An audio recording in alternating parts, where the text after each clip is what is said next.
Yeah. There's a great bit in World War Z about North Korea and I was just about to talk about that. Oh yeah? Yeah, it's so weird. Yeah, it's a cool thing when they talk about basically. Well, I don't want to spoil it. Nah, it's okay. Well, what's the spoiler? We came up with some definitions last week, right? Was the North Korea story in the audiobook? We took a trip from Los Angeles, San Francisco, and we listened to the entire. No, it was not. So if it's not in the audiobook, it probably didn't make the cut for the movie, I'm guessing. I bet the some of the audiobook didn't make the cut for the movie either, based on what I've seen. I don't think anything from the book is in the movie, because the movie is not at all related to the book whatsoever. They skip stuff from the book in the audiobook? Yeah. It was long audiobook. Like, we listened to it in a car for like 8 hours. But what if you're following along with the book and then it hops over? Who the fuck does that? It's like, I want to see the words and hear the words at the same time. Do you think an audiobook is so that they can help you read the book? Is that not how people do it? Like having an adult around. It's like learning how to read. Oh, zombie. What if you're reading the book? I thought that's what people did. It's like Mark Hamill's reading over your shoulder for you. Do you think when we do an Audible ad that we're doing an ad for someone to buy a book so they can listen to the book at the same time? You're thinking about it, it sounds mental. Yeah, when you think about it, it sounds insane. Gavin, so maybe I'm in love with you. I did it wrong then. No, I remember. What'd you do? Well, I did that. I read the book with the audio. No, but I remember why I did it now. What book? This is why I did it.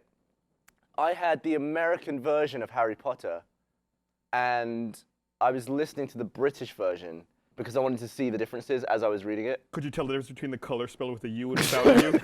Or flavor? But they would change stuff like trash, rubbish would be trash and stuff like that. Just dialect stuff. I remember in my high school chemistry textbook, there was a picture of someone melting gallium in their hand. That's all I know. That's all I remember about gallium from chemistry. Okay, so that's a great example. Here we are back to the discussion again of the proliferation of technology. When you were younger, it was a picture in your textbook. Now he's got it because he can order it off Amazon, right? Yeah. And then he could accidentally poison everyone he works with because they assume if you're ordering thallium or gallium, you know what the fuck you're doing with it. I did that when I was a kid too. I ordered, I want to make gunpowder, so I went down to the local pharmacist. What's wrong with you? You can order just like those big plastic jugs of just compounds. Like, I went in, I'm a 9-year-old kid. I went to the pharmacist and said, I need 1 pound of carbon, 1 pound of saltpeter, and 1 pound of sulfur. And the pharmacist goes, okay, come back in a week. And I came back and I got my 3 components.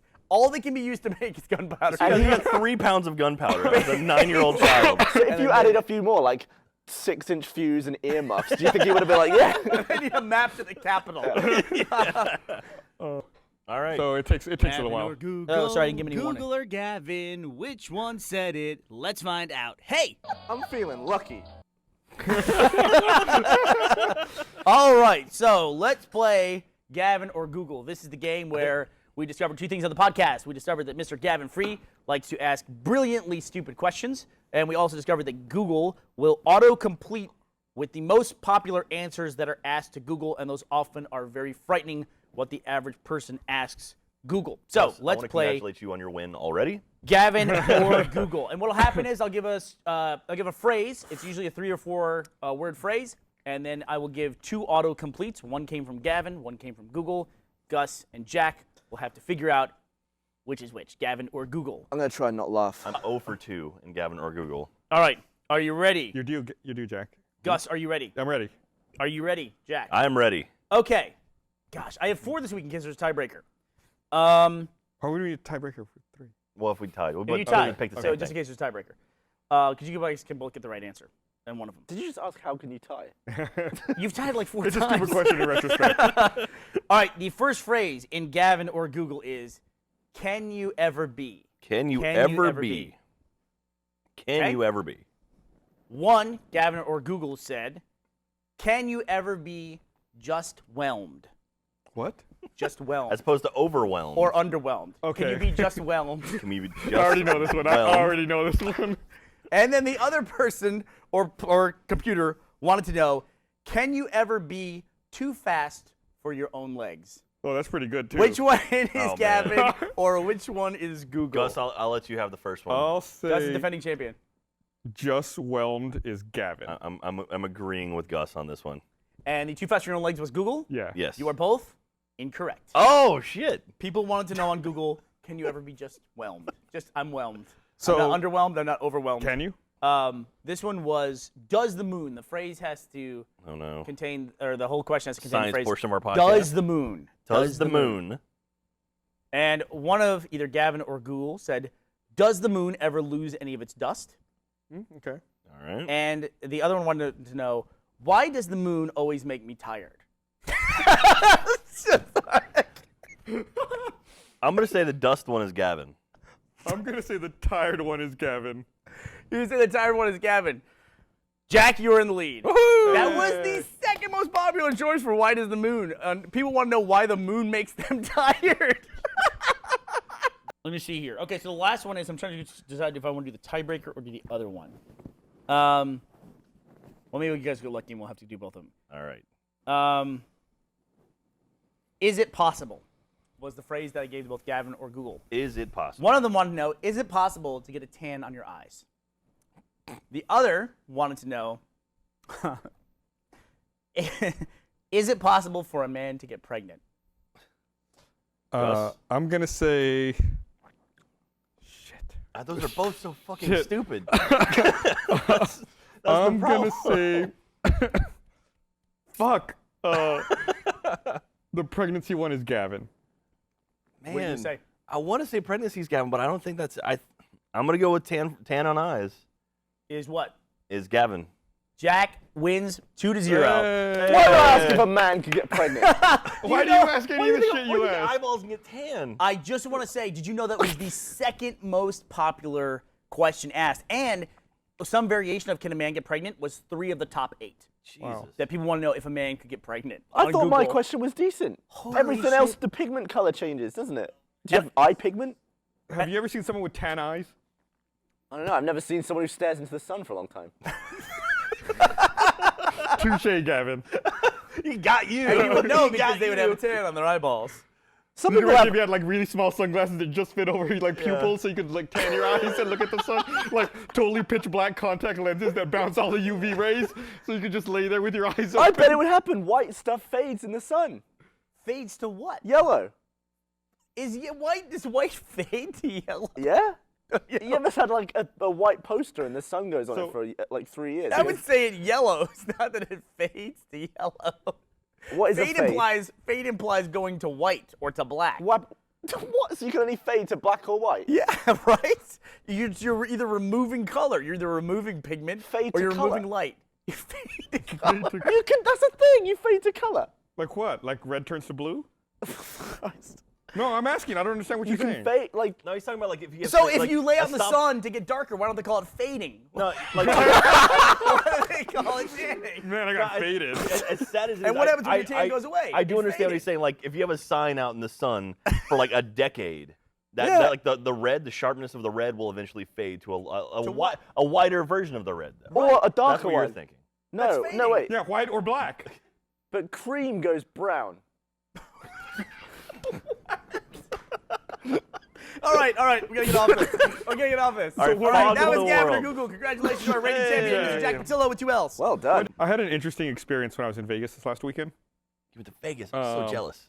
I was at the Aria. I was playing craps, Oh my God. and the table was a little crowded. It was me, and I was standing next to this guy How the fuck did you deal with that? who he didn't speak any English. He was from Europe. Obviously, he was wearing like teal pants that were way too tight. Nice.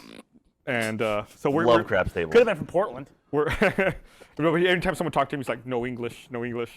He knew numbers. That was good enough for him.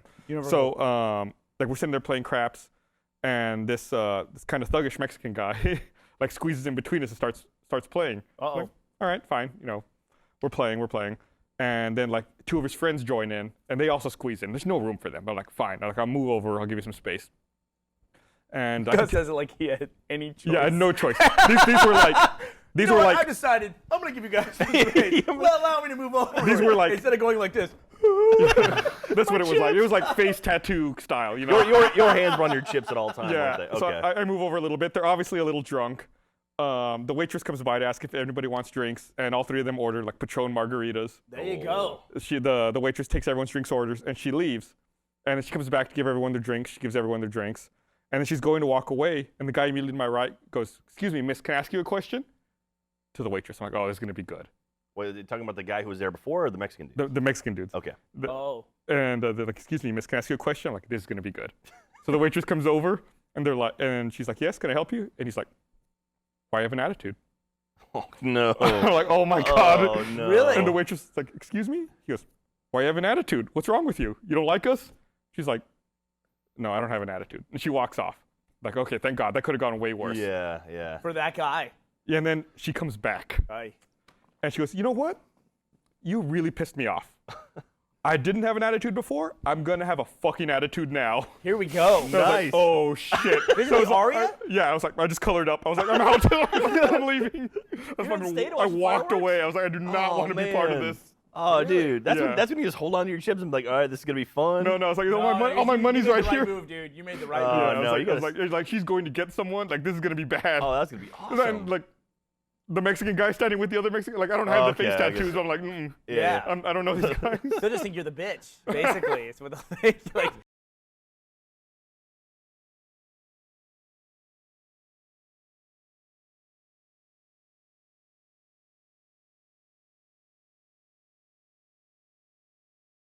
Yeah. Can I say something? At the risk of sounding too serious or too maudlin, I know we talked about some serious issues a couple of podcasts ago when we were talking about the bombing thing in Boston. But since then, I didn't bring it up on the next podcast after I found out about this, but I did want to talk about it. You know, in a career, and Rooster Teeth has had a lot of success, there are lots of little things that can happen that can make or break a career. And oftentimes, those things are things that make a career, and you don't see them until you have a little bit of distance on them. And I went through a period recently where I was kind of like looking back over some people over the 10-year anniversary, some people who have helped us at Rooster Teeth and in the early days with Red versus Blue. And I was thinking about some people that I hadn't kept up with. And one of the people that I wanted to get in contact with was a guy by the name of Graham Leggett. If you've seen the DVDs and watched our credits extensively, you might have seen his name mentioned a couple times in there.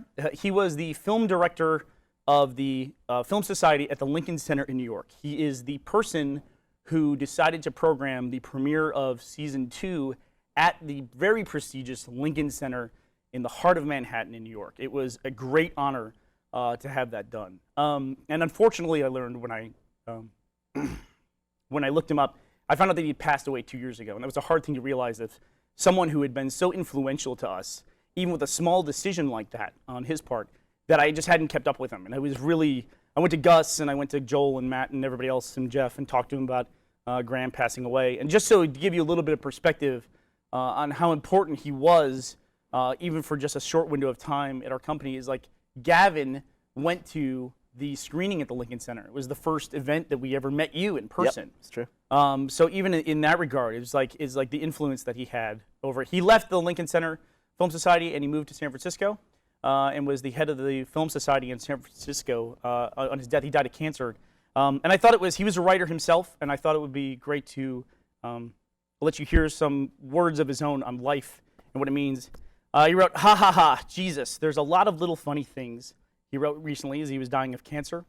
"I can't even remember half of them. That's what happens to a life, though, isn't it? The little ornate things drizzle away like cakes in rain, while the big blocky stuff is left to stand in for a lifetime of minutia. It is sad and is beautiful."